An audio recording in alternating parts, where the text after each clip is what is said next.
मिलनवा मिलले सजने के सजनवा की मोरे आगे अंग गुलाब बाबा नियन खिलल बाबा दनवा सही बात कि सुनी सुनी भगवान शिवानी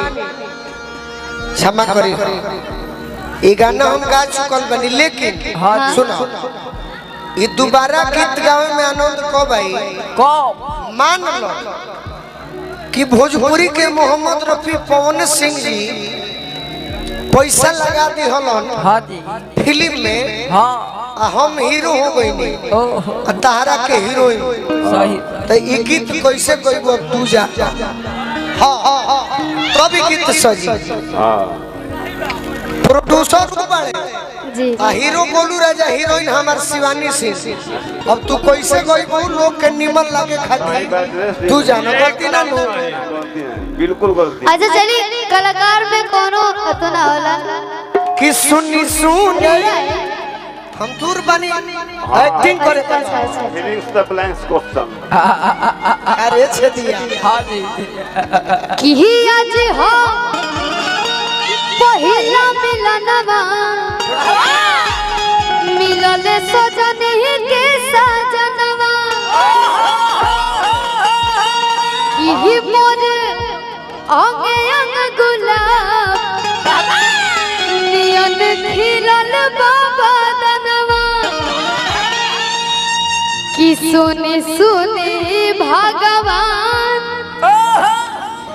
जन बिहान होके दे शर्माओ मत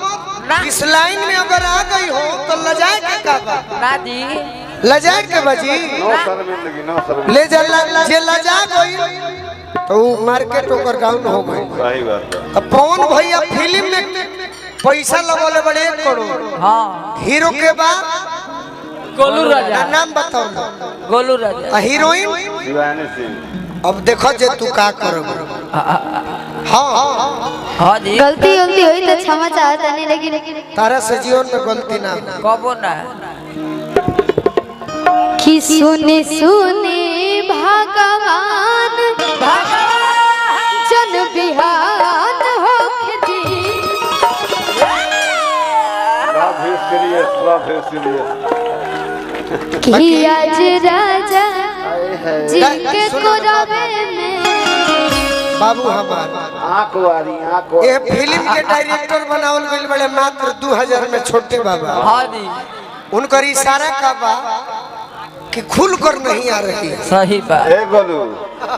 हीरोइन के भाई के रूप में राकेश सिंह बड़े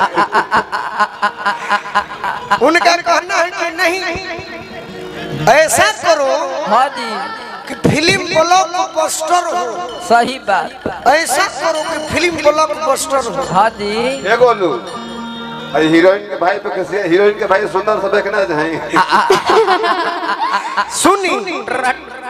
कि सुनी सुनी भगवान